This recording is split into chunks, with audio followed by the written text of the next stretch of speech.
Assamese blogger পিকে YouTube চেনেলৰ নতুন এটা ভিডিঅ'লৈ আপোনালোক সকলোকে স্বাগতম জনাইছোঁ। আশা কৰিছোঁ নিশ্চয় আপোনালোক সকলো ভালে আছে। ভিডিঅ'ৰ থাম্বনেইল আৰু টাইটেল দেখি আপোনালোকে নিশ্চয় গম পাইছে ভিডিঅ'টো কোনটো বিষয়ৰ ওপৰত হ'বলৈ গৈ আছে। অংগনবাদী কৰ্মী সহায়িকাসকলৰ যি মাননি বৃদ্ধিক লৈ কেন্দ্ৰীয় বাজেটত কি হ'ল বা তেওঁলোকৰ বাবে ভাল খবৰ আছে নেকি আপোনালোকৰ বাবে, বা আশা কৰ্মীসকল হওক বা ৰন্ধন কৰ্মীসকলক কি হ'ব, আৰু বিশেষকৈ ৰাজ্য চৰকাৰে যি এককালীন দিম বুলি কৈছিলে এই বিষয়ত কি কেনেদৰে হ'ল, সকলোখিনি কথা আজিৰ এই ভিডিঅ'ৰ জৰিয়তে আপোনালোকক জনাব গৈ আছোঁ। ভিডিঅ'টো আপোনালোকে শেষলৈকে চাব আৰু শেষত ভিডিঅ'টো চাই আপোনালোকে আপোনালোকৰ মতামত কমেণ্টৰ জৰিয়তে জনাব। আৰু এইখিনিতে এটা অনুৰোধ কৰিম, চেনেলটোলৈ যদি আপোনালোক নতুনকৈ আহিছে চেনেলটো ছাবস্ক্ৰাইব কৰাৰ লগতে কাষতে থকা বেল আইকনটো প্ৰেছ কৰি অল কৰি থ'ব, যাতে নতুন এটা ভিডিঅ' দিয়াৰ লগে লগে আপোনালোকে আগতীয়াকৈ চাবলৈ পায়। ভিডিঅ'টো ভাল পালে, কথাখিনি যুক্তিসংগত হয় বুলি ভাবিলে তেনেহ'লে লাইক এটা কৰিব আৰু শ্বেয়াৰ কৰি দিব বুলি আশা কৰিলোঁ। এতিয়া অংগনবাদী কৰ্মী সহায়িকাসকলৰ যি মাননি বৃদ্ধি, আপোনালোকৰ যিটো মাননি বৃদ্ধি বা আশা কৰ্মীসকলক, এইখিনি এতিয়া আমাৰ ৰাজ্যৰ তেনেদৰে আমাৰ কেৱল মাত্ৰ সীমাবদ্ধ হৈ থকা নাই। ভাৰতবৰ্ষৰ বিভিন্ন ৰাজ্যত তেনেদৰে সেই কৰ্মী সহায়িকাসকলে মাননি বৃদ্ধিক লৈ প্ৰসংগত লৈ তেনেদৰে উত্তাল প্ৰতিবাদ কৰিয়ে আছে, দাবী জনাই আছে, সেইখিনি চৰকাৰক কৈয়ে আছে যে আমাৰ মাননিখিনি বৃদ্ধি কৰিব লাগে। আৰু কিছু সময়ত বহুত ৰাজ্যই, কেইবাখনো ৰাজ্যই তেনেদৰে তেওঁলোকৰ সেইখিনি কেন্দ্ৰীয় চৰকাৰে যিটো পৰিমাণ তেনেদৰে দিয়ে আপোনালোকক, তাৰ উপৰিও ৰাজ্য চৰকাৰে দি সেইখিনি কিছু ৰাজ্যত তেনেদৰে অংগনবাদী কৰ্মী সহায়িকাসকলে হওক বা আশা কৰ্মীসকলে হওক তেনেদৰে তেওঁলোকে 10,000 হওক 15,000 হওক তেনেদৰে তেওঁলোকে সেইখিনি পাইছে, অৰ্থাৎ এটা উচিত মাননি পাইছে।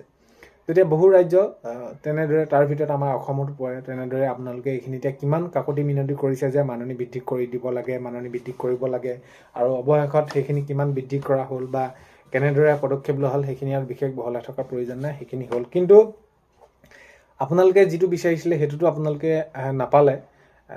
এই ক্ষেত্ৰত এতিয়া যিহেতু আজি ৰাষ্ট্ৰপতি দ্ৰৌপদী মুৰ্মুক বাজেট প্ৰতিবেদন দাখিল কৰিলে কেন্দ্ৰীয় বিত্তমন্ত্ৰী নিৰ্মলা সীতাৰামন ডাঙৰীয়ানী বাইদেৱে, তো এইখিনি ক্ষেত্ৰত কেন্দ্ৰীয় বাজেটত এইবাৰ কি আছে, কি হ'ব আগন্তুক সময়ত, তো এইখিনি ক্ষেত্ৰত দেখা যায় যদি আপোনালোকৰ বাবে এতিয়া ধৰি লওক বহুত এটা বেছি ভাল খবৰ নাই।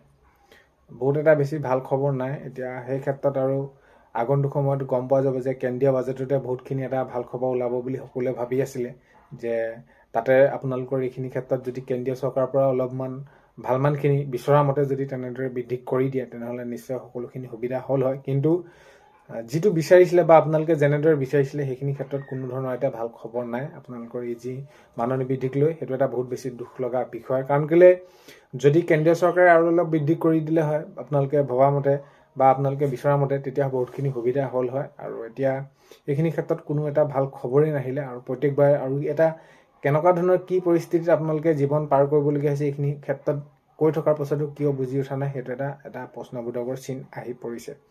তো যি কি নহওক, আৰু এইখিনি ক্ষেত্ৰত এতিয়া দেখা যাব আগন্তুক সময়ত কেনেদৰে কি হয়। আৰু এতিয়া ৰাজ্য চৰকাৰে যিহেতু মাননীয় মুখ্যমন্ত্ৰী মহোদয়ে এতিয়া জনাইছিলে যে 2 লাখকৈ টকা এককালীন যি আপোনালোকক টকা দিয়াৰ কথা কৈছিলে, এইখিনি কি হ'ব, এতিয়া কিবা খবৰ আহিছে নেকি বা কেবিনেটত কিবা ধৰণৰ এনেকুৱা হিচাপ কৰিছে নেকি বা সিদ্ধান্ত হৈছে নেকি? তো কেবিনেটতো তেনেদৰে কোনো ধৰণৰ সিদ্ধান্ত গ্ৰহণ কৰা নাই। এতিয়া আপোনালোকৰ যি সমস্যা তেনেদৰে দাঙি ধৰিছে, এইখিনিক লৈ কোনো ধৰণৰ বিভাগৰ কৰ্তৃপক্ষই হওক, সঞ্চালক মহোদয় হওক বা মাননীয় মুখ্যমন্ত্ৰী মহোদয় হওক, এইখিনি দিম কৈছিলে, এতিয়ালৈকে কোনো ধৰণৰ ব্যৱস্থা গ্ৰহণ কৰি দিয়া নাই।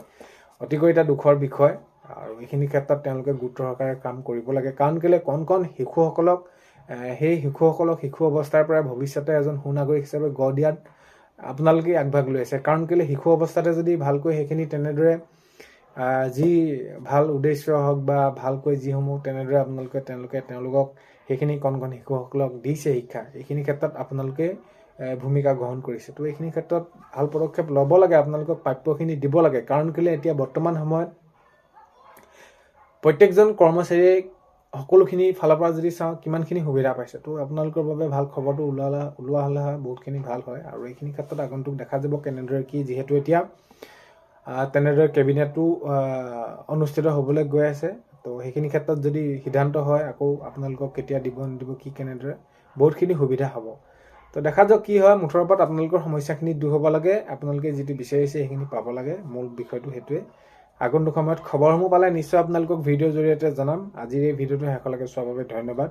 আৰু এই বিষয়টো সঞ্চালক মহোদয় হওক বা বিভাগীয় কৰ্তৃপক্ষই অতি গুৰুত্ব সহকাৰে ল'লে নিশ্চয় আপোনালোকৰ সহায় হ'ব।